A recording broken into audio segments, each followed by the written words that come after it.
thank you everyone for being here. We will be having a panel discussion today with an amazing panelist. Just before we start, here is a quick introduction about the hosting organization. So we are an independent, vendor-neutral international credentialing and certification organization known as Global Skill Development Council. We are proud to be accredited by ANSI and ABICB, that is an accredited member, and we have licensed 50 plus professionals worldwide. Our exams are designed and curated by our advisors and subject matter experts who are from prestigious universities like Yale, MIT, Stanford, and so on. We have around 60 plus portfolios, which are the details of which are all available on our website. Please have a look. We'll leave the link on the chat box, and you can also connect with us on LinkedIn as well. We are proud to be partnered with 50 plus global training partners. They come from various regions, from Africa, America, Latin, Middle East, and so on, and so proud to be a part of them. A special thanks to the partners who supported us for this event, going out of the way and sharing about the event with your network. Thank you, and big appreciation to you all. And appreciation to our official media partner as well. Thank you for supporting us in this event. And also not forgetting our individual volunteers who have supported us throughout the days that we have marketed this event. Thank you so much to all. A quick intro about the Certified Chief Learning Officer and the L&D certification by GSDC.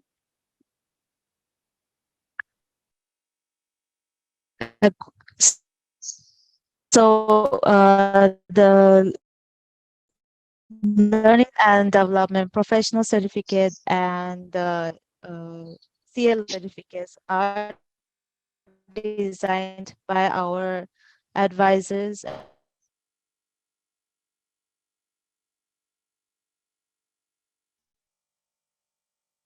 Straightly moving forward to our panelists here.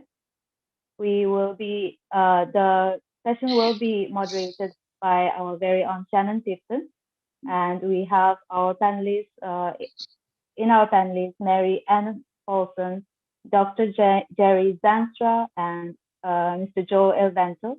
We are so glad that we could have this amazing panelists on our as our speakers today, and so thankful that you could all make time for this. So yeah, I won't take more time here. So Shannon, you can take away the session. You can go ahead. Thank you for that, and welcome everyone. We are super excited to be here with you, depending on where you are in the world. Good evening, good afternoon, good morning. And it's a great way to conclude our summit, talking to these fabulous people about the future of work and where we see the future of work going. And it's easy to say the future of work in a very holistic way. However, what does that mean? What does that mean to CLOs? What does it mean to organizations? And what does it mean to the people within those organizations? And this is the conversation that we are going to have today. So I'd love to introduce our panel. And today we have Mary Ann Polson, who is the Chief Learning Officer for Polson Positive Consulting.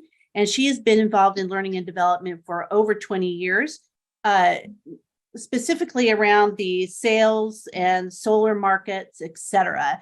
And I'm just going to flip this over to Mary Ann for just a second and let her fill in the gaps as far as what brings her to the table today. That's great. Good morning. Can you hear me okay, Shannon? Yes. Okay. We have a little bit of a delay, so I will take that into consideration. Good morning from lovely Southern California. It's 5 6:36 a.m. So it's still dark, but I'm thrilled to see everybody today and love to see and chat where everybody is from around the world.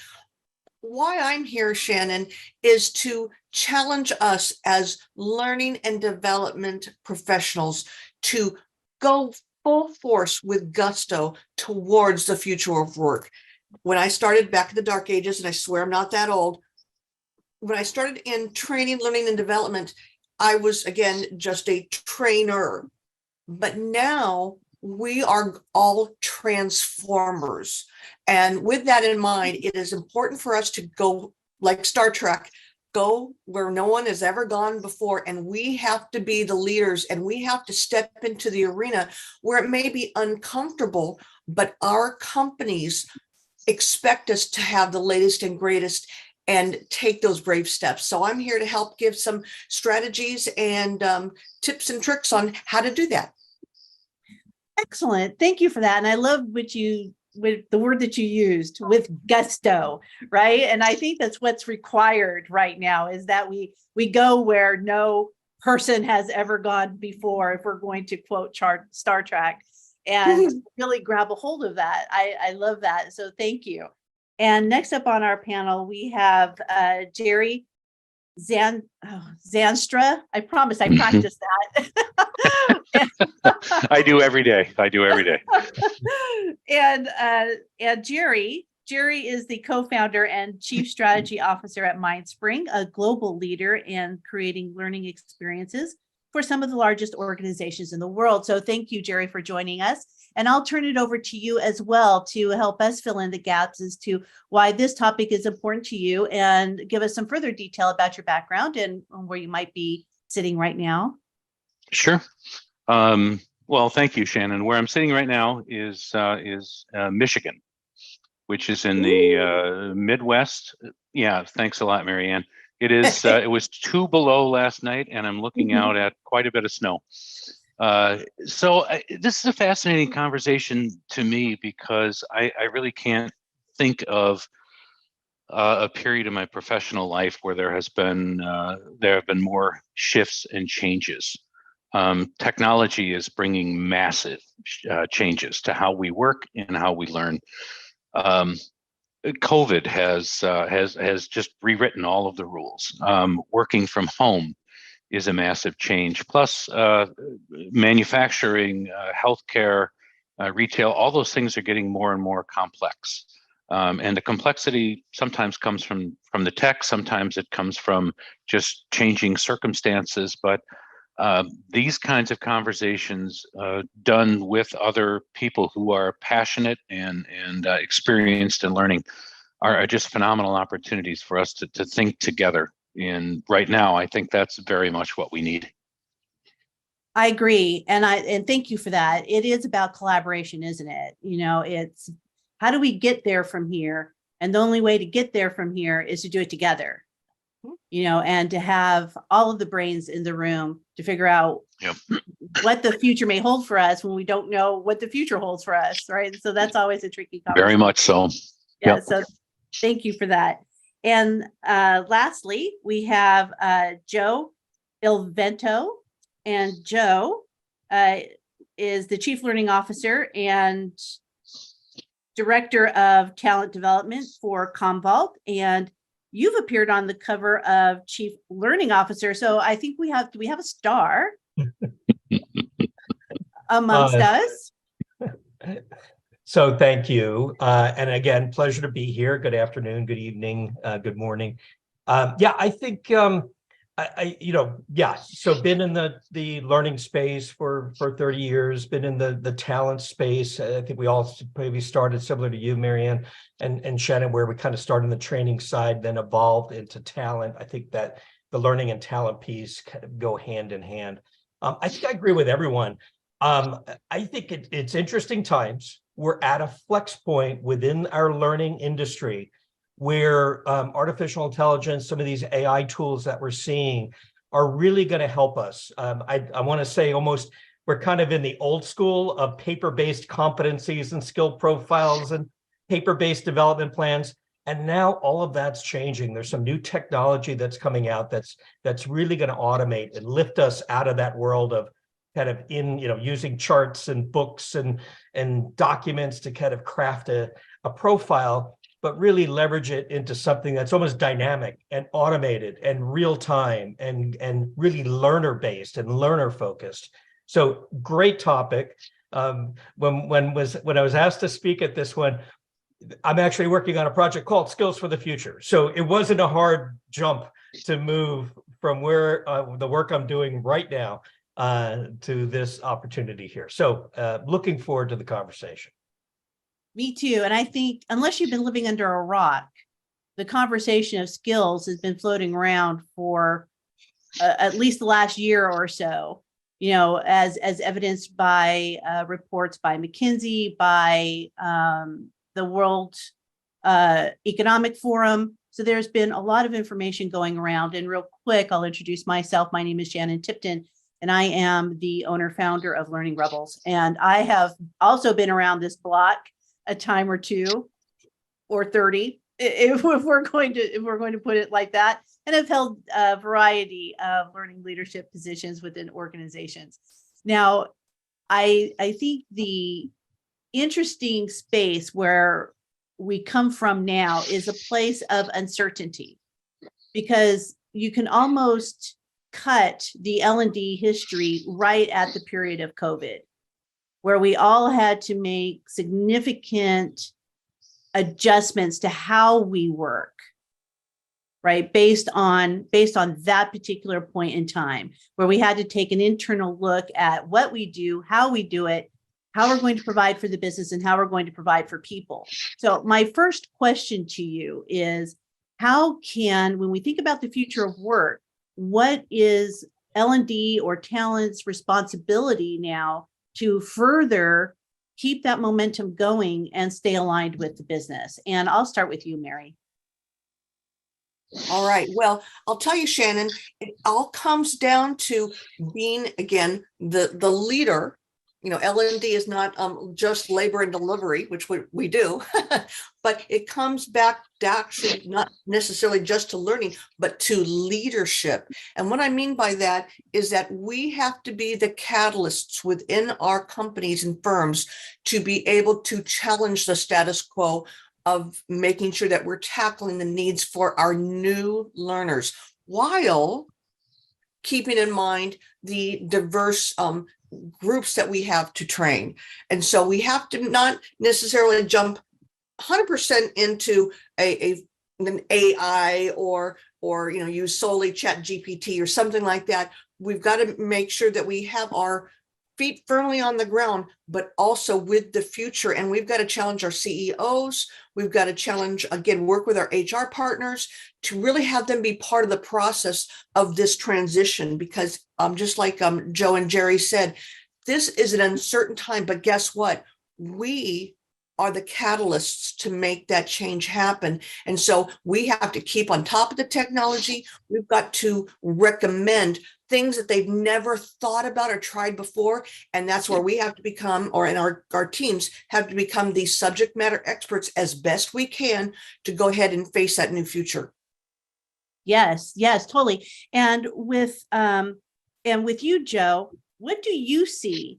So bouncing off of Mary Ann's comments about us being the catalyst, and helping the businesses to move forward, because, I think that we would all agree that talent/learning and development, even though that might be in our job roles and job titles, this is not a process we own, right? It's a shared ownership. Mm-hmm. And so now what is your view then about how we can be more of that catalyst as we move forward?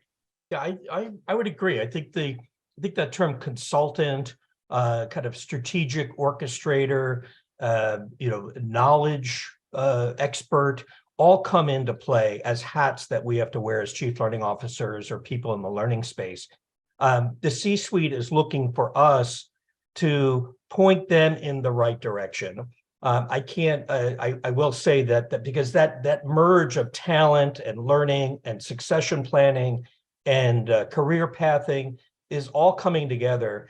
And like just like learning and the ability to Google anything, that ability of command and control of learning that once had is kind of going away. People kind of go out, get what they need. They have all kinds of avenues to go with.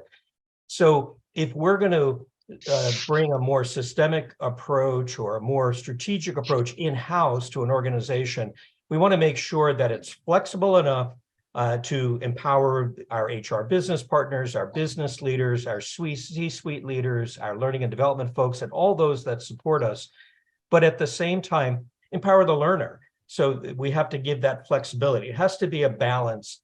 I know when I started our Skills for the Future project, I'm like, okay, I think I have a solution.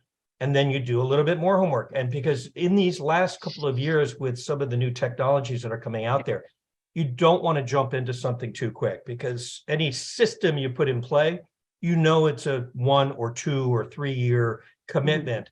And you don't want the technology to kind of literally leapfrog around you. So the where I started is very different than where I am today. And I think that's an opportunity for all of us to work with.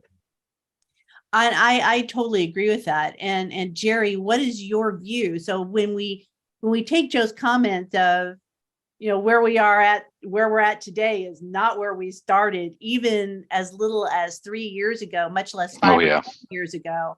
What's your view on that? Well, I think you had mentioned COVID in your opening comments. One of the things that COVID did is it significantly raised the profile of learning professionals, where the learning profession was sometimes thought to be sort of off to the side. It might be a necessary spend, but it wasn't seen as a core driver of business. COVID changed every bit of that. Suddenly upskilling, reskilling, figuring out working from home, all of those things. And the wonderful thing is that means more resources. So I've seen statistics from learning budgets increasing between 25 and 50% in the last 2 years. Wonderful. So we have more resources, we have more technology, excuse me, but there are a couple of challenges that come with that. One of the challenges is more money, more problems, right? Right. you have additional funding, but you also have additional accountability. And so how are you able to demonstrate the ROI? How are you able to actually prove out the value of learning? It might be 5 years ago, you weren't asked to do that nearly as much, but especially in large corporations, the ones that we work with, as budgets increase, you get more eyeballs. The light gets brighter, and the light is shined on you, and you have to be able to answer those questions. To Joe's point on technology, and I like where you're going there, Joe. When I think of MindSpring, when I think of our company, what we do is a combination of things. It's incredible, wonderful technology. It's creativity, but it's learning science too. And one of the things that happens sometimes, and Joe is alluding to it, is that the technology sort of comes along and gobbles up the learning science, and we forget there are core, basic bedrock principles on which learning needs to be built. The understanding of the human person, how we think, how we emote, how we behave, how we work, how we're able, our cognition, sociology, psychology, and we have to, if we lose that core of learning science, then, and despite the technology, you might have the most flashy, interesting thing possible, but you've actually lost the ability to move the needle. And so these are three things we sort of need to hold in tension. I think learning science is one of them. Wonderful creativity, and Joe and Marianne, you're seeing this too, right? I mean, what Joe is describing is that we're being freed up. The technology is freeing us up to be creative. It's not so tedious. It's we can go into these wonderful spaces and put brain power to wonderful creative things. So if you can take learning science, creativity, And then all sorts of technology from AI to AR to XR to VR. There's all sorts of wonderful ways to go there. So this is an exciting time. Some of us might wish we were 30 years younger. Well, yes, but no. I think if I were 30 years younger, you wouldn't give it up, huh? No, if I were 30 years younger, but know what I know now. Yeah. Then yes, because Yeah. and that's a great segue, isn't it? So if we think about years prior, and maybe for some of our audience, 30 years, they're like, I don't know about that. But for some of our more tenured, people who might be on the call with us today, it is interesting, isn't it? Because there was a slow migration, if you will, and as much as I love this industry, we all have to admit that somewhat we are proof of lagging indicators. So it's as I was having a conversation with some other talent development people just the other day, it was, how is it that QR codes have been around for decades, yet we're only using them now? Okay. And so when you talk about creativity, innovation, curiosity, those are key foundational pillars to everything that we do. One would think that would be, our superpowers, yet we're still just breaking into this. So what are some of the barriers that you think might be in front of us right now that we need to use those superpowers to get past? Especially when it comes to talking to the business, because sometimes, it's easy for us. My business is all about, using a lot of these technologies in supporting my clients. However, you still may have some clients out there that are, give me the PowerPoint, please. Okay? And we do. All right. We absolutely do. How do we get over that? How do we help? Yeah. There's some. I don't mean to take up too much time, but part of this is the technology. Many of us don't. Back to ROI. Many of us don't have accounting and finance backgrounds, so we don't really know how to do that. And many of us don't have technology backgrounds. But the things are transitioning. They're getting easier to use. So I still think we're very much in the early adopter stage of things like AI, because really it just became practical what Joe and Marianne in about the last 6 months, right? The shifts in the last 6 months are incredible, but it's getting easier and easier and easier to do. We have we do a lot of XR work. It used to be that you needed to hire Unity coders. It was crazy expensive to do, and those coders are very expensive people. It takes a long time to develop, and it was like, and I've used this analogy in many places, it was like trying to build a website early on. And if you knew how to code, you could build a website. And suddenly a bunch of software came out that it wasn't necessary to code anymore. Now your website didn't rely on your technical skills, it relied on your creativity. And I think that's where we are today. Some of these technologies are becoming easier and easier to use. The barriers might be fear or inexperience, but as they get easier to use, our willingness to play with them and learn them, or assign people on our teams to learn them, is really going up. I think we'll see an explosion of that in the next 3 to 5 years. And Shannon and Jerry, if I could pick up on that, because you talked about the business case earlier. And one of the things I do see coming out with some of these newer tools is you don't have to have the MBA. They are actually baking business case and metrics and ROI into the tools. If you think about it, what we're trying to do is, from an L&D perspective, when you partner with talent, when you partner with your CHRO, or the C-suite, right? You're looking in some cases to attract talent, in some cases to retain talent, in some cases to develop talent or upskill talent or reskill talent, and to develop that talent as we go into that place.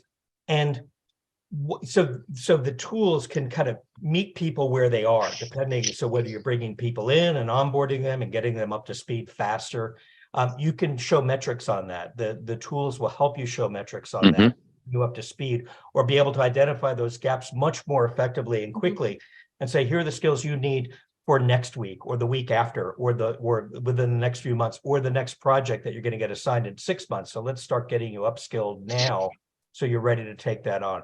Or the gig economy. I can inventory skills and flip it. So I turn the model upside down and I say, who out there has the skills I'm looking for this particular project?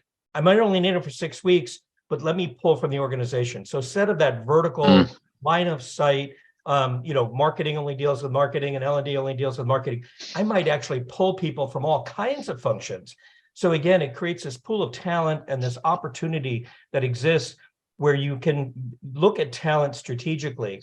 And that's the good side. I mean, that's the tool side, that's the opportunity side. But I also want to just share, going back to what Marianne mentioned as well, there's the people side of the equation. And we're delivering a lot of content. That's on the tools, that's the background, that's kind of making things happen. But what people want and what we're really helping them with is making them more people oriented, especially on like a Zoom call like this. People are hybrid, people are working hybrid. We're focused more on remote management, remote leadership, EQ, relationship building. And how do you do that from the shoulders up, right? Some folks are not in person as much as they used to be. So how do you build those relationships? How do you get that leadership to exude the television screens that are in front of us here? And make those connections with the strategy and the skill. So I throw that out there because it is a mix. It's not just the tech, but there's the human side as well. Absolutely. Mary, I suspect that you have a lot of thoughts on this. I absolutely do. Sir, first of all, it is just so great to be here with this great stew of brilliant minds. I think I want to invite everybody over for a party here. What's so interesting. I'm in. Yeah, very cool. Now, you mentioned something interesting, Jerry, and again, don't look at the gray hair, that, would you like to go back in time and, be that 22-year-old who knows coding? And actually, I'm glad that I'm not. Here's why. Back in the 80s, which is the dark ages for some of you, I was in sales way before I got into training. And I was one of the first people in California to help sell cell phones. Now, you can Google it, okay? And you can put in chat if you're so brave. Venture to guess how much was the first cell phone. Forget about installation and getting a antenna in your car. Take a guess. How much was the very first cell phone? How much did it cost? Yeah. Oh, it cost upwards to like $1,000 for a cell phone. Get this. Or like one that holds less than a USB drive right now. Right. Well, I saw on Dollar mentioned about 500 US. You're not going to believe this, and I'm glad most of us are sitting down. $3,500. Oh my gosh. Now, I, again, was just a child, but what was so interesting, we were selling them to attorneys, lawyers, and doctors. And guess what? They were our number one customers. And again, it was a crazy sale.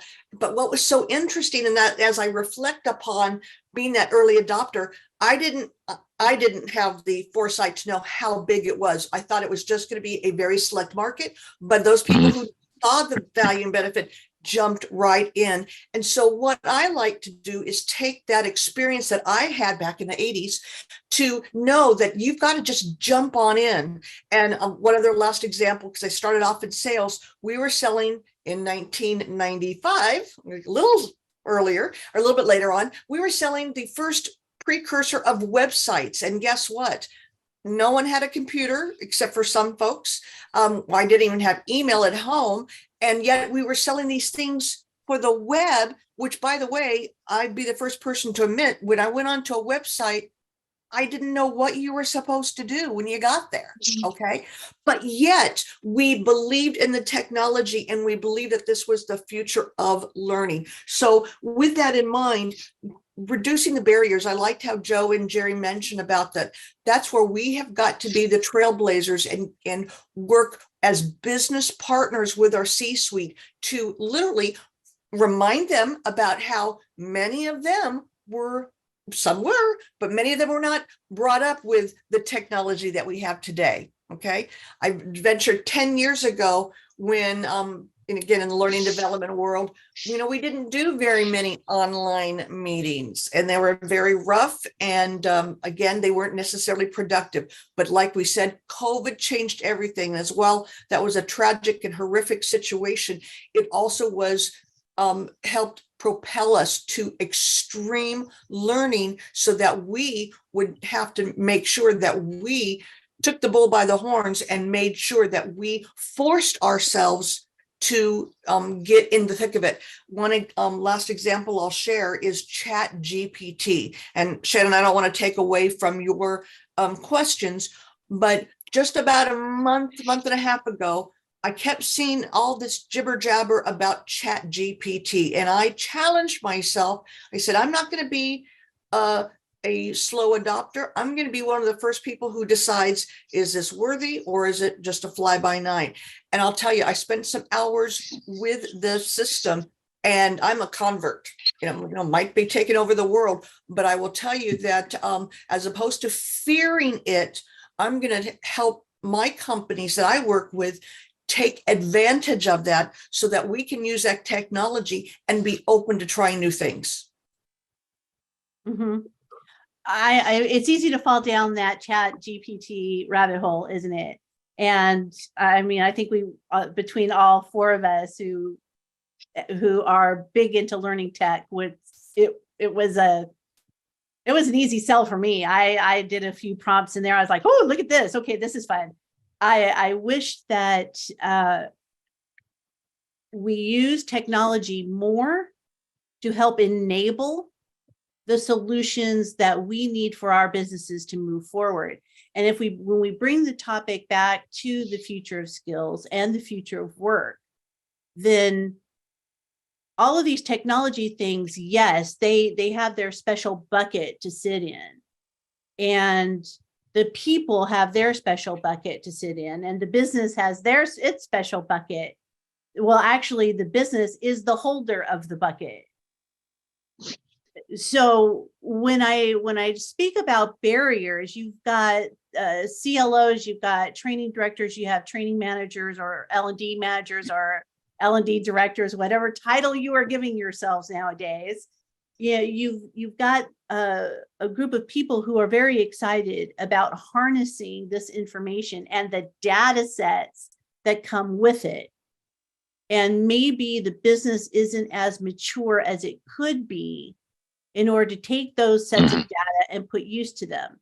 So where I'm going here is, what can we do to help the businesses see, and not necessarily see the uses of technology, but what I'm talking about is the relationship between talent and business. So how do we strengthen that? Because that's going to be the future. That's not the future, that's the now, and it actually was the past. And that's how we're going to see success, is if we can strengthen those ties. So how can we go about doing that? And so I'll go, Jerry. Yeah, I think one of the challenges is that sometimes the learning leaders and the business leaders speak two different languages. Yes. Right. We tend to be narrative people, right? We want to tell stories. We want to talk about an individual. This person over here took this learning experience and gained this skill and did this thing. And so we're very people focused. Nothing gets us more excited when we see somebody grow or learn or develop. My goodness, what a fun thing to be a part of and to know that you had a hand in it. Your CFO does not think that way. Your CFO has a very, very different brain. And that brain gets excited and dopamine gets released when things like good numbers go this way and bad numbers go this way, right? And so sometimes we just talk right past each other. we can either hope that the CFO and the finance people and the CEO are going to learn to appreciate the way we think, which is a really bad plan, by the way, or we can learn to speak their language, and we can learn. You know, again, if you work inside of large corporations, things show up on dashboards, right? Things are very clear, they're very visible, you can see them immediately. There's a variety of ways of demonstrating those things. We have to learn to speak that language. We have to learn to, and again, in our company, we do a huge amount of consulting work around ROI, and we call it defend the spend. If you're going to learn to defend the spend, you have to speak in language that the C-suite will recognize. And that is the language of finance. It's the language of economics and business. And so those are skills that we need to learn. I don't think the CFO cares all that much about what technology that you may or may not be using. The CFO is going to care very much about how that technology is moving the ball, and they're going to say, "Show me." That's a skill we need to learn, and that's a large part of our consulting work is helping people define metrics and weigh them and figure out how to display them to tell that story numerically rather than narratively. Sure, if I could pick up on that, because again, I agree. What part of our role at the strategic level, at the value that we bring to the table, is to help the C-suite, to help our business leaders see around corners. You want them, it's not the skills for today, it's the skills needed for 3 years or 5 years down the road. And from a CFO perspective, yes, I'm going to invest in this person. It's a salary. There's benefits. There's dollars attached to it. What's the difference between investing in this person versus someone else? What's that ROI look like? And again, they're not looking at individuals, but as a whole. Some of the things that we can help with, and some of these newer tools and some of these newer technologies, is to see where the trends are going. You can actually look at skill sets. You can actually get data back and see what's trending up in terms of a desired or a hot skill. So for example, C++ programming is on its way down. Python is on its way up. 5 years ago, cloud was kind of level. Right now, cloud and internet as a service and platform as a service and SaaS, all of that is trending up. That's where people are going in those kind of models. And so we have to kind of look at continuously look at job profiles and dynamically build those job profiles and those skill sets in real time. Because if we're working from a job profile from 2 years ago or 3 years ago, we're hiring people from what that looked like then. What we have to do is almost that job profile has to be predictive, it has to be dynamic, it has to look into the future and always change. So for each job posting that you're putting out there, it's almost adapting real time as to the type of skills you're looking for. And the last thing I'll note is that, in a way, because the question is, how do you always hire someone who is constantly upskilling, reskilling, and so on? So one of the skills, one of the capabilities that you want to look for in someone is that learning agility gene, or that learning agility ability. So how quickly can they adapt? Are they kind of one track and this is what they do? Or are they able to adapt? Do you see growth within that person's profile and background and experience?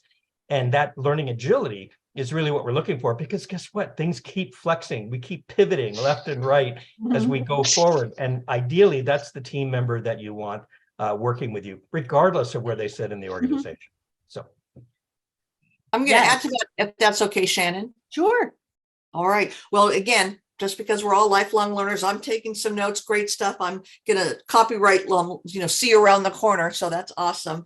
What's so interesting is Jerry brought up a really great point, and that is, look at the same information that your CEO, CFO, CRO are looking at. And I remember years ago when I started in the solar industry, I didn't know anything about solar. And my CEO knew that, but I knew learning and development. But when I had my first introductory conversations with my CEO, I said, okay, what are you looking at? What are the magazines? What are the books you're reading? What are the dashboards? What are the metrics that keep you up at night? And here's the challenge for everyone on this call. Don't be the department that they go to when they need help. On a contraire, is you need to be the person who is the trailblazer. Gone are the times where we're sitting back and waiting for intake of needs. No, we have to be the solution provider. We have to be the Sherpas, and we have to educate them on our new role. And that is the, again, I'm sure 5 years from now, 5 minutes from now, our titles will probably change and might not even have learning and development and training in them. It might be transformation. It might be, projections, who knows? And so the idea is that I would challenge all of us on this call to make sure that we are embedded, not in silos, but we are embedded with our chief decision makers. We need to be at the table, and we need to be at the forefront and challenge them to take advantage of technology to help make us our companies more resilient and more fluid and flexible. Yes, that's a soapbox I can get on with you. Absolutely. We spend a lot of time as an industry, woe is meing. We don't have a seat at the table. We don't have a seat at the table. And you have people in some on one side saying, well, don't wait for that invitation, just grab the chair and sit. And you have other people at the other end who say, who needs a seat at the table? I'm doing what I do. I'm connecting business value.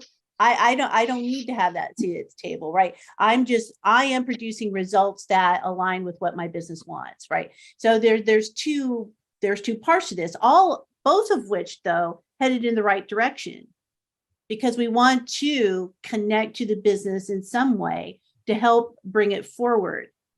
And it's interesting, and I'm interested in your thoughts on this, is a variety of different reports, ATD, training industry, McKinsey, HBR, a variety of reports tell us that the CEO, their main concern right now, beyond having a creative and innovative workforce, is the reskilling, upskilling, cross-skilling of their people, right? The number one priority. Now, flip that coin. When you talk to the learning and development industry as a whole, its number one priority is compliance. There's a disconnect. So now That's not good. That's not good. So now Yodas, what's our advice? How do we now reconcile that? How do we make that connection? How do we make that connection solid again? I'll jump in. That's the future. Yeah, that's the future. And I think the key is you have to be learner centric, right? So if you focus on the person and you identify where their needs are, and one of the things we do an unlocking potential workshop, and it's not just a one size fits all, but we have 6 different conversations. So it could be around where is it work-life balance that's important to you? Is it skills development? Where are you in your career at this point in time? What do you want to learn? Where do you want to be in 5 years from now or 3 years from now? And by the way, it's okay if it's not at our company. Let's figure out a way to engage you while you are here and try to make an environment or create an environment in such a way that wants to keep you here and retain you and develop you.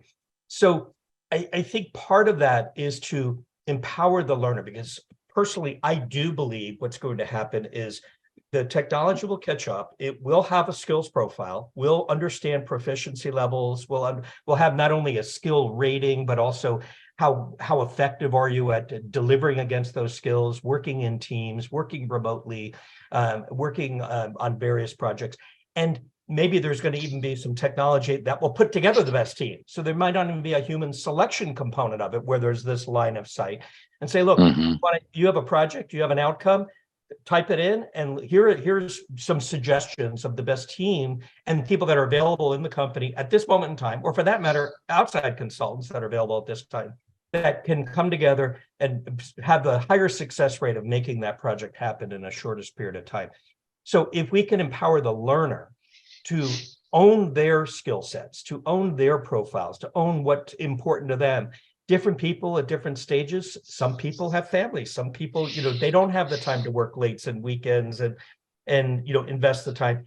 Yet maybe after the kids get out of the house or go to school or whatever, they do have that time or they do have that ability. So I think if we focus and go where the learner is and focus on that learner, the tech will follow in that, and that if we empower that learner, give them the paths and the opportunities to grow or develop, regardless of what path they follow. That's the secret. That's where we're going to end up, and that's going to help us in the future. And I think that we would all agree that keeping learning human-centric, is critical to its success.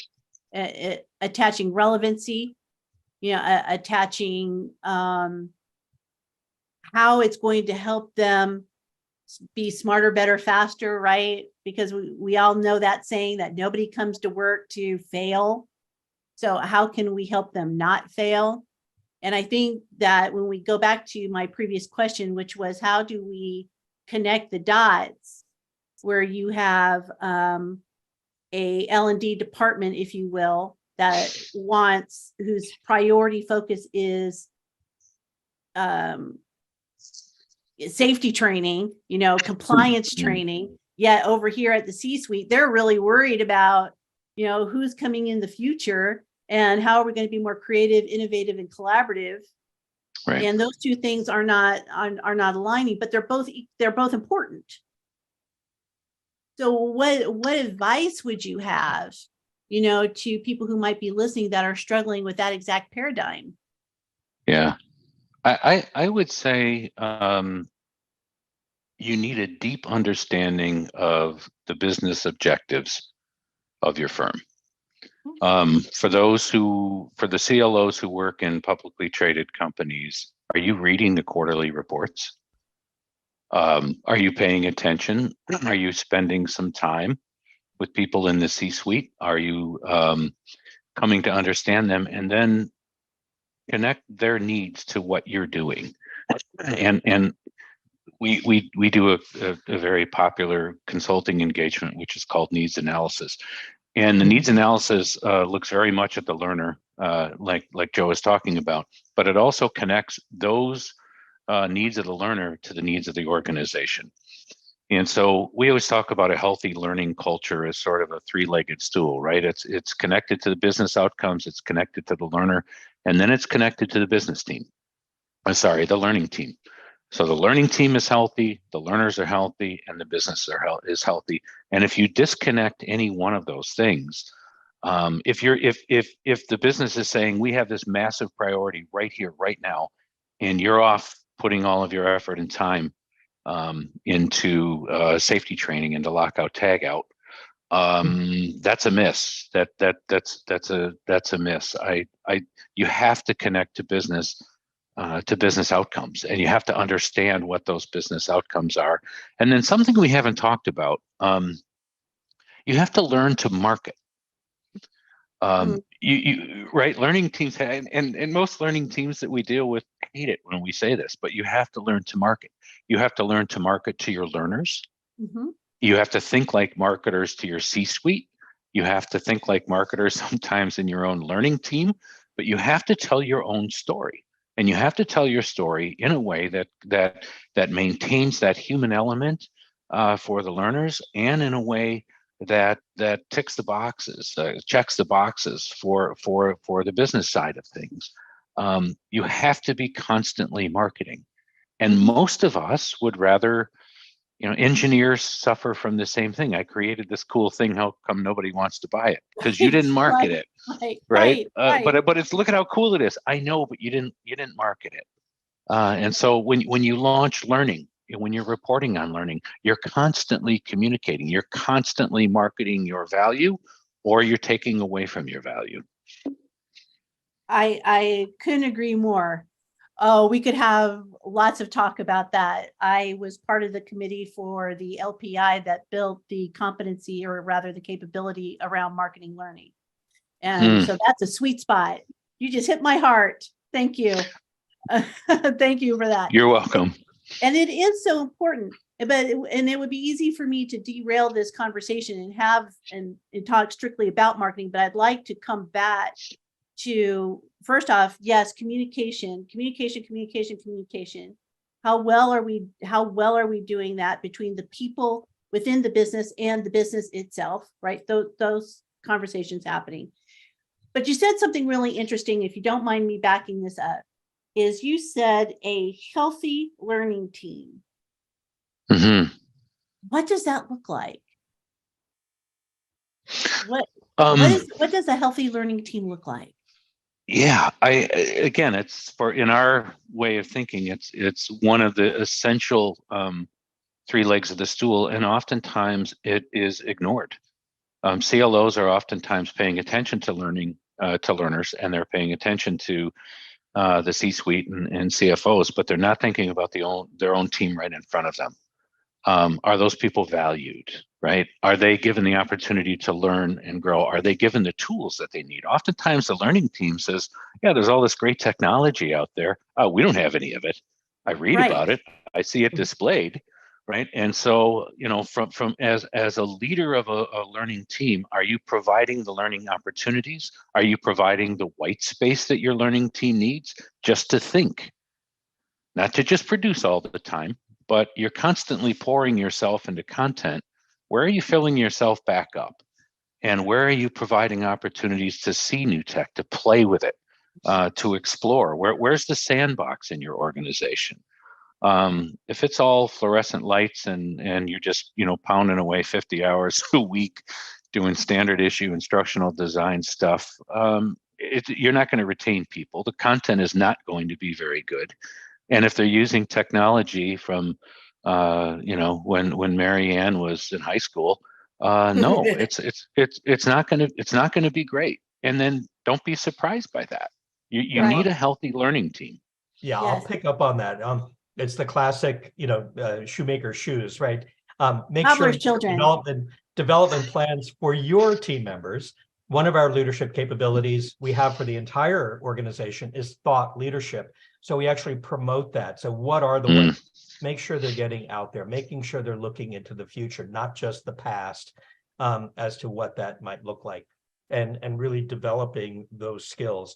I think we operate more as a COE.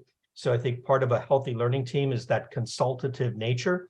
When you get business leaders contacting L&D, asking them for help to plan an offsite, asking them to help to build a team meeting, asking them to help with performance outcomes, that's ultimately, to me, the mark of success of a good consultative learning team, one that's adding value, is when the business is reaching out directly to you. Yes, through maybe the HR business partner or the C-suite or whatever, there might be bigger initiatives.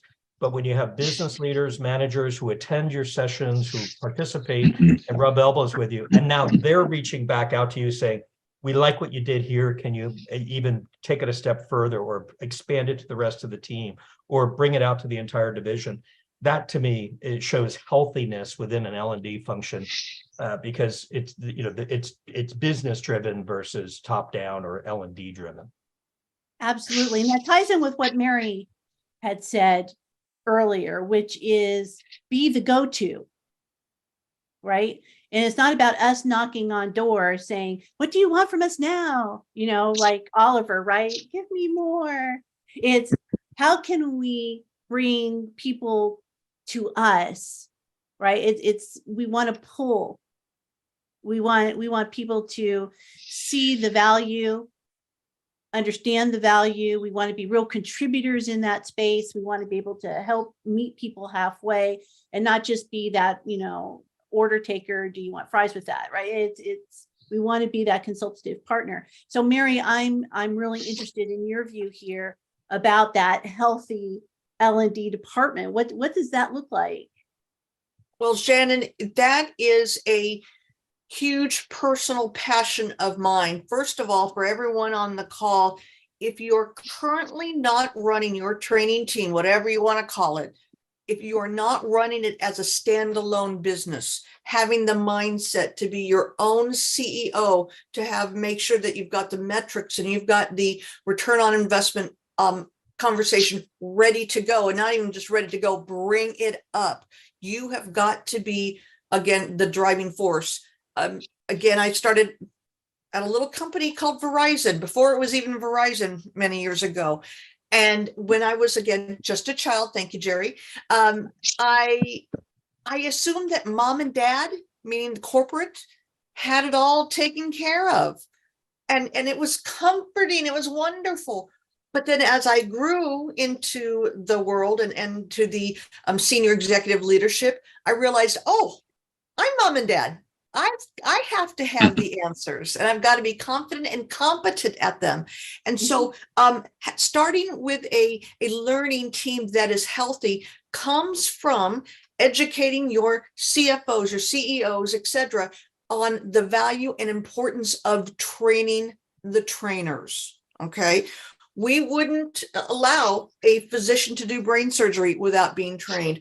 We wouldn't allow the person in NASA to launch that rocket without training. And what happens is, so many times we have our instructional designers, we have our platform presenters who haven't had a lot of personal development, and that has got to be a priority. Another thing that I will add is make sure that as your people are being developed, you let go of some of the reins. One thing that just fires me up is making sure that people within my team are promoted and recognized, because that is really going to be something that helps keep a person from leaving. Now we know that, the average person, stays with the company now just a couple of years. Gone are the days where you're going to retire from that company. And we have to recognize that we have to constantly be in a mode of keeping our talent. And that comes from developing them, just like Jerry and Joe said, getting them the latest technology, challenging the mindset that they have, however, to make sure that they know that they are the leaders and that they will help us understand our learner expectations. And last but not least is, yes, the CEOs are, concerned with making sure that we get our compliance done, and again, upskilling and reskilling, but ultimately make sure you know what are the top KPIs for your direct leaders, so that you can be involved and engaged and be part of the solution with them, not another department, but that you are a team player that is a pivotal part of their success. Right. And this is great, because part of that healthy L&D team, and I'm so glad you said that, Jerry, it's so important where we give that, as Joe said, kind of that white space, for learning, and to keep our skills fresh, right? And have the business, learn about the business, learn about our own business. I find that the concentration within learning science is a little lagging. We could do better to lift ourselves up from a learning science perspective. And then, of course, what do we know about what's happening in the world around us today, and the technologies that are happening today, and that's always the fun bit for a lot of us. For a lot of us, the technologies is a fun bit. For another subset of learning and development, maybe not so much. They like their business the way that it is, and that's okay. Because I think it's important. And I think the important message for the people who may be watching and listening right now is every business is unique, and every business has its own unique set of needs. That being said, humans are still humans, and how we skill them and how we put learning in front of them, that doesn't really change. So how do you work within your business? That's an individual quest that perhaps everyone could take a hand in exploring.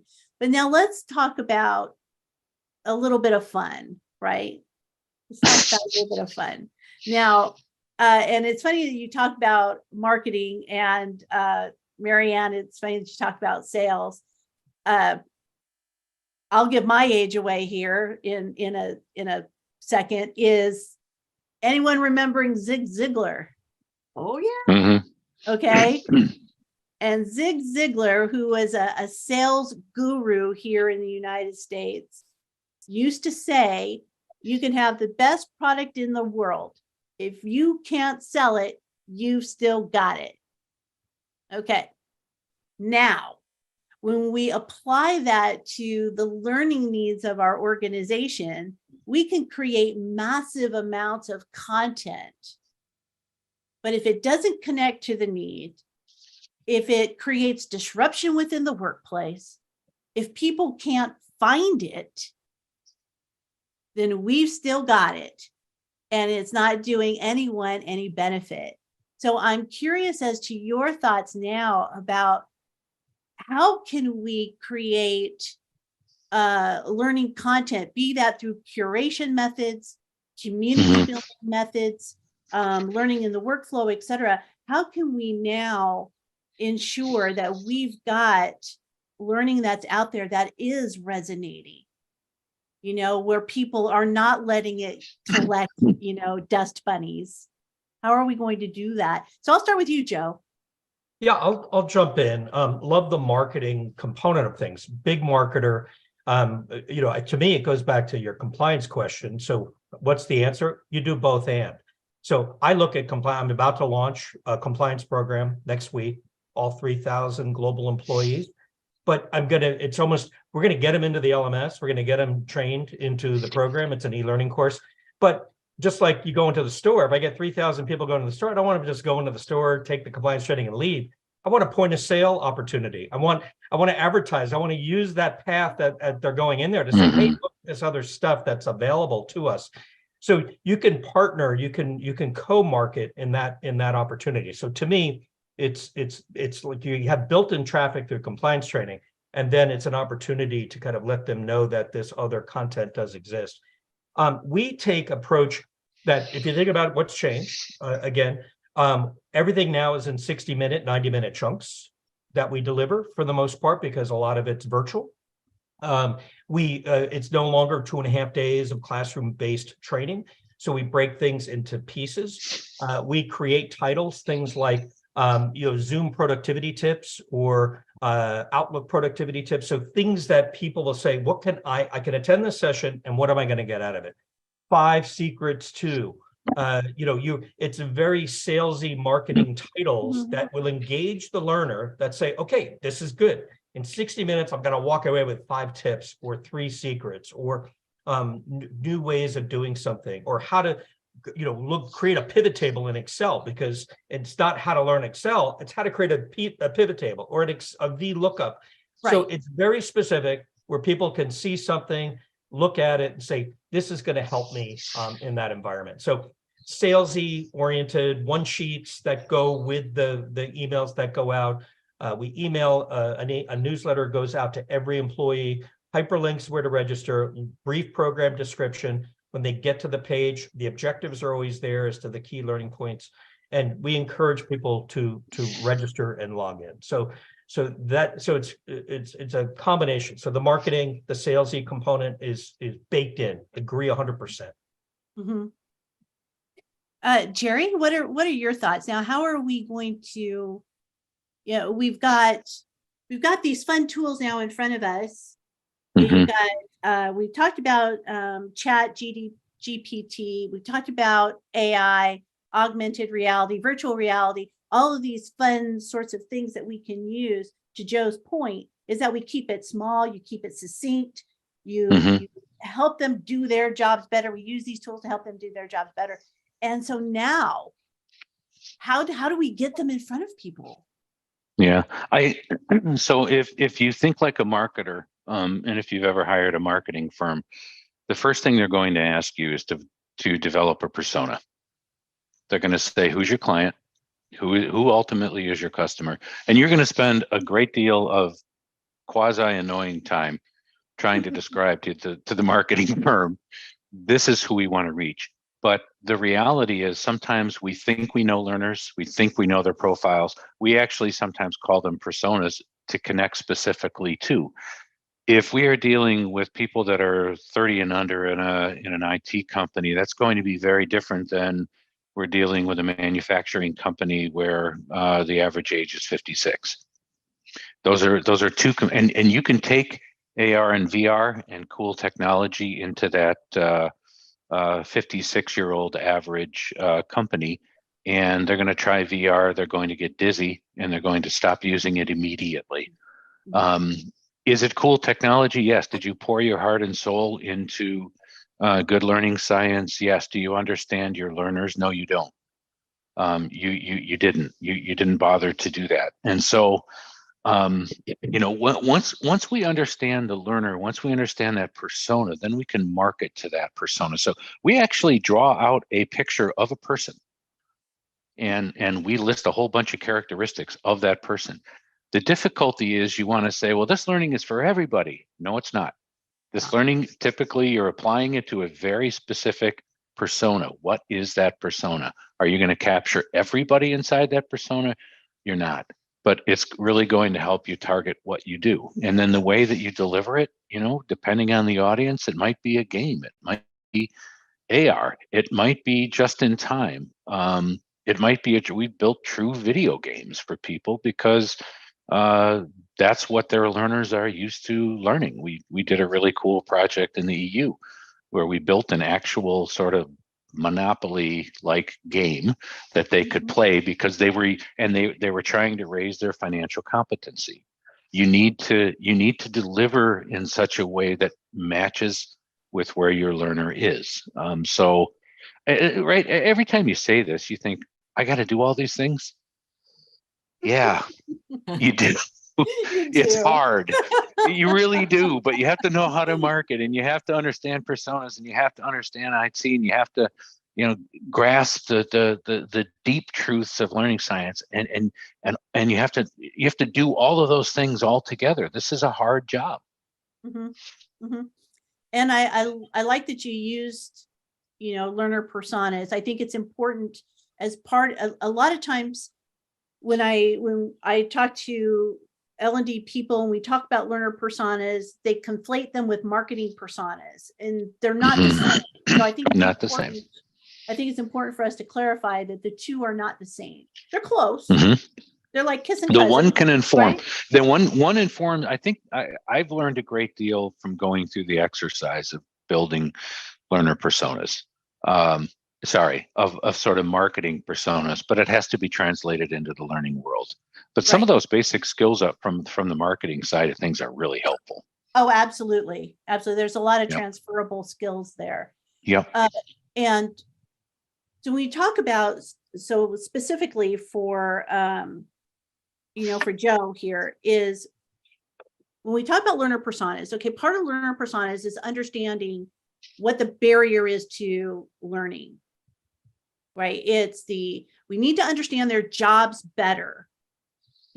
We sometimes we create these learning paths, and that's well-intentioned, but it's like throwing spaghetti at the wall, right? We hope something sticks because we don't really understand what people are doing and what barriers they see on a day-to-day basis that keeps them from being involved in their own professional growth and development.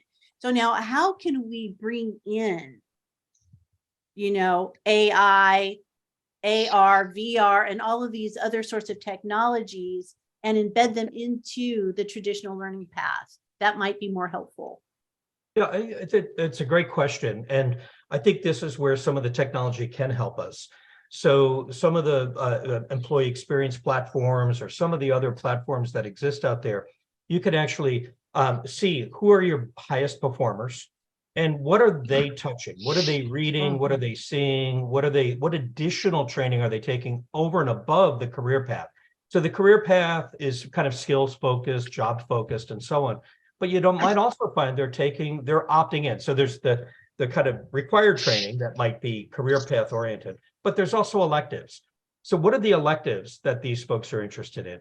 we offer, we have our kind of traditional career paths, but we also offer a variety of electives. And going back to the marketing component, we see what the demand is for those electives. I mean, in a way, the best feedback we have, and one of the advantages in the space of L&D is registrations and seats. And we can measure that. And then to actually do some level 1, level 2, level 3 measurement on the back end, and then use those results to then market further. So it's not just, hey, this is a great course, come take it.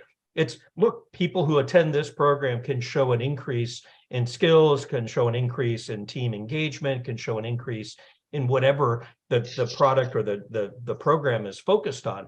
And then you use that in your marketing and your advertising. So to me, it's, yes, there's the career path, the individual development plan that's set out to help the person focus on their skills, but also by tapping into the electives or seeing what the electives that people are raising their hand for can help supplement that skill development along the way. Because again, you might have the best engineer in the world, but if they don't have any bedside manner or that ability to motivate or engage a team or retain, because I see some of the questions in the chat, to retain a team and engage a team and connect them with the purpose of the organization or the department, or develop them personally, because remember, some of their personal objectives might be to get promoted, or might be to become a CLO, or might be, so what can you do today for that newer employee to kind of put them on a path, maybe a career path that's not necessarily short-term, but a longer-term career path to help them understand that. So may not be managing people today, but they could certainly participate in hiring interviews, or they could learn to coach others, or they could mentor others. So they could start to develop those managerial skills, but not still in that role, because you can't promote everybody. Right. And not everyone wants to be promoted. Right. Right. Yes. So it's creating that alternative path, that to that question that we had earlier in the chat, is about creating that alternative path for people who want to just be the best engineer they can be. Yeah. Right. Okay too. And that's how you keep people. Yeah. That's how you keep people. Yeah. You know, by giving them those opportunities, Mary. Yeah. And to add on to that, and again, I have a couple of random things that I wanted to share because again, I hopefully you see some value. Getting back to that, the marketing message, I literally just last night, and I will see if I can try to find the name of the article, and I'm pretty sure I saw it on LinkedIn. It was specifically talking about learning and development and how we need to be better marketers. And the idea is that marketing, again, needs to be a partner, and they're experts at crafting and creating a message that makes your mouth water. Okay. And guess what? We need to sell it. And the good news, I've been in sales, but we're all salespeople, and we've got to, again, sell our products and services, because it is not just enough to drag the horse to the water, right? We've got to make them thirsty. And so after I've completed my compliance training, great, you got that out, that safety issue all done. Why not have some, again, suggested part of your LMS, some suggested other content? Hey, it looks like you're interested in this, or based on your profile, you're interested in that, or what, again, have it a free flow Q&A of what else do you need?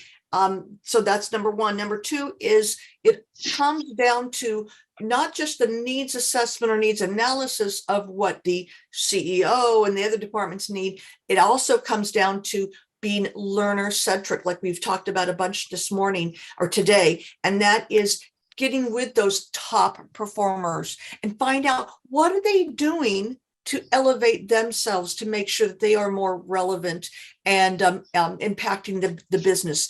Because you might, and actually I guarantee it, will learn from those people as to, wow, you are learning how to be a drone pilot, because you see that is the future of, again, roofing and solar and construction or disaster recovery.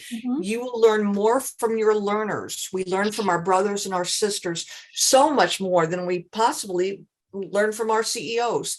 And that information, we have to be that bridge that helps talk to the C-suite about what is really going on in the field.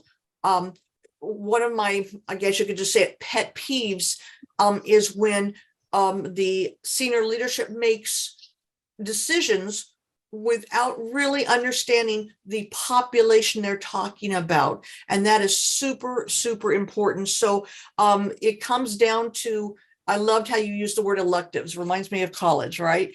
Or even maybe high school. The idea is that have the upon demand learning. I happen to be involved with a volunteering organization right now, and I'm going through many online learnings just like the regular learner. And what is so fabulous is that it reminded me that if you like this course and you rank this as a 4 out of 5, how about these courses? And Shannon, you bring up something so important. We believe that people come to our companies with all of the background that we hoped they got. And many moons ago in big corporations, you had leadership training, you had corrective counseling, and you had all these managerial skills. And frankly, from what I'm experiencing nowadays is that people are coming to these jobs and these roles with maybe the MBA, but they don't have the people skills. And they're not necessarily always raising their hand saying, hey, I need some help. And so that's why we need to be the catalyst, and we need to advertise and promote, because it pays to advertise, what offerings we have to help them. And that's going to help us with retention. Yes. And we've got about 10 minutes left. And before we conclude, I would like to pop one more question into the center of this group and see what ripples out. Is there are, I'm sure, a number of larger organizations, people within larger organizations that perhaps have appropriate support, being people and money.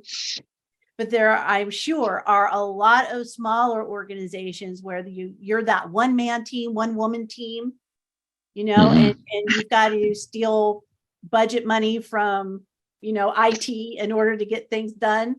So what advice would you give to that population of people who might be listening to us today? How can they work towards the future of learning, build future skills when we don't know exactly what the future holds for us, when we've got very limited resources?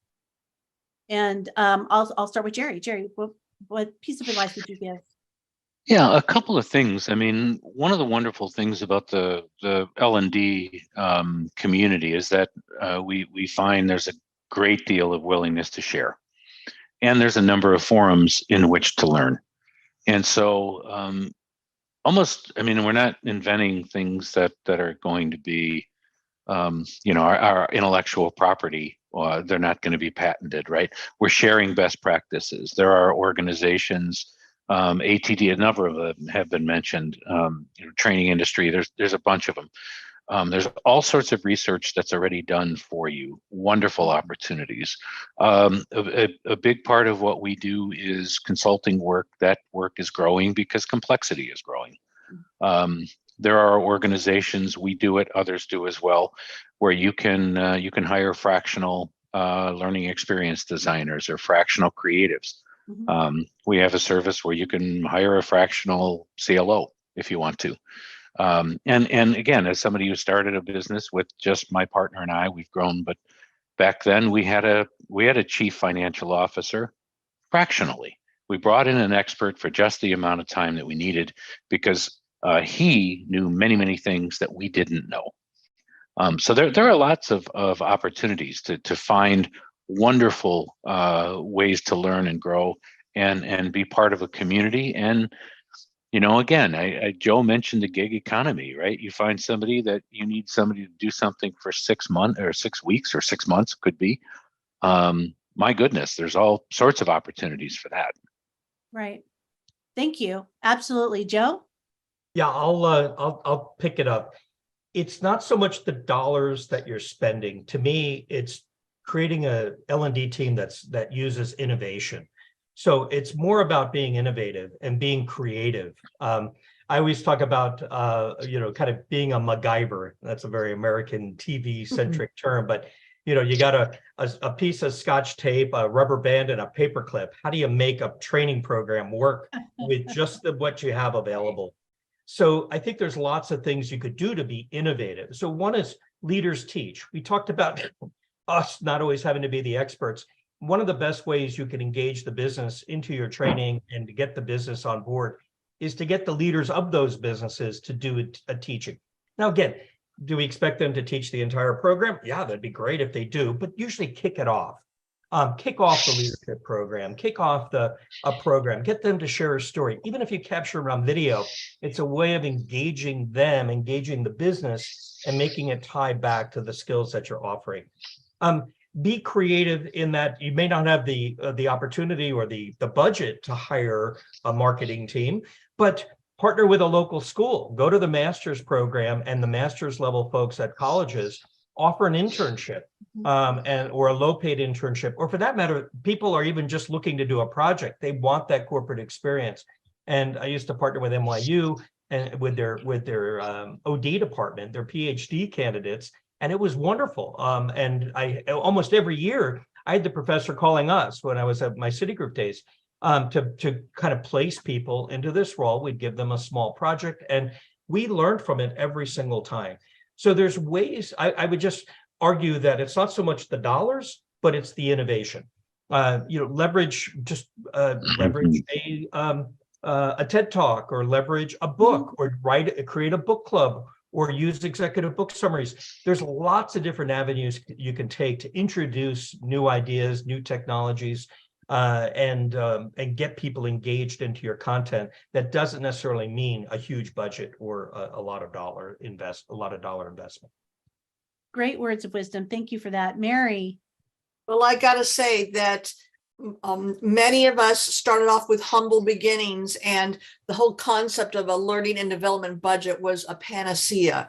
And so with that in mind, I feel for all of us out there who have, again, little to no budget, just because, again, perhaps you're in a growth industry or a growth company. And the idea is that it comes down to leveraging what resources you do have, not sitting back and crying about everything you need to be, again, creative and clever. And so one of the things that I would challenge you to do is deputize or appoint people who are the subject matter experts. Again, they've got the street credibility, and have them be engaged in the learning process.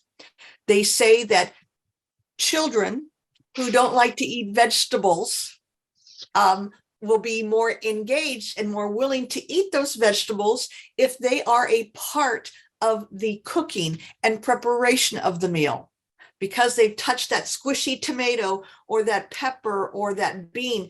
Now they're a little bit more desensitized to the taste, smell, texture, and they're more engaged. And I think that when we've done that with smaller and even larger budgets, it helps people feel a part of the recipe, a part of the meal. And when you've cooked, and of course, later on, I'm going to clean up from the meal, and you're part of it, you have a better and greater appreciation for the cook. That's a great analogy. I might steal that. Thank you. That's wonderful. And I completely agree with everything that the three of you have stated. I'd also add it's knowing your business, isn't it? It's you don't know who's sitting out there whose side passion is graphic design, right? And I think sometimes we sit in our silos, as you said, Mary, kind of woe is me sort of thing. It's like, oh, I wish I had this help. Oh, I wish I had this help. And you do have this help if you would reach out, but reach out prior to needing help. And one of the things I used to do in one of my last corporate gigs was, here in the United States, American football, fantasy football is a big thing. And the IT department had a really large fantasy football cohort. And when it came draft day, who bought them pizza? I did. So that way, when I needed help, when my team needed help, or we needed guidance or support, they knew that we were there for them, they're there for us, right? And so it becomes this community this community of being willing to help each other and propel each other and make each other grow, right? And so I don't know if there are any other questions that perhaps we didn't get to, but I do realize that we are almost at the top of the hour. So I want to take this opportunity to thank Joe and Marianne and Jerry for being with us today. And if there are any last parting thoughts that you may want to share. Mary? I'll just say that you are mom and dad. You are the leaders. Take that stance and embrace it, and know that you can make a huge and massive change in your company, and just make sure that you are viewed as the solution person, not just the order taker, not just the trainer, but the transformer of your company. And you can do it. And there's so many wonderful resources nowadays. And now you have about 200 new friends. So best wishes. I'll jump in. I'll just say, yeah, you got to focus on today. It's the both and strategy. So focus on the compliance training, focus on the stuff you have to get out the door and meet the needs of the business and what they're asking for in the moment. But also as a part of your role is to also look to the future. Look 2 years out. I try to anticipate what the future might look like 2 years from now, what skills might be needed, and create that kind of an offering or that kind of momentum in where your strategy is going. That way you're always kind of forward thinking. That's where I'll leave it. Jerry? Thank you for that.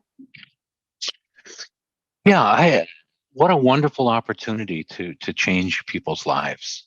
I mean, all of the teachers and modelers that we've had in our lives, all of us, and the impact that they've had. So what a wonderful business to be in, right? To help people learn, grow, develop, change, upskill, reskill.